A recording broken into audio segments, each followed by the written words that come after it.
உலகம் இயங்குகிறது உங்கள் நேசம் கொண்டே. 25ஆம் நாளன்று 11ஆம் மாதம் பூக்கள் பூத்தது.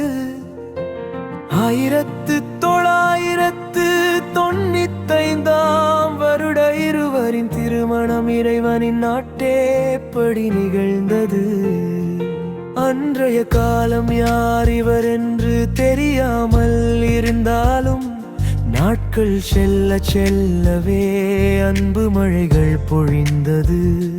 நேசம் கொண்ட பரிமாற்றம் இருவருகிடையில் நிலைத்தது.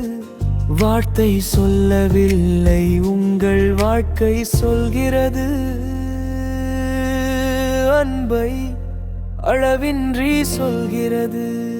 விண்விழிகளே, எந்தன் உயிர்களே, என் உலகம் இயங்குகிறது உங்கள் நேசம் கொண்டே.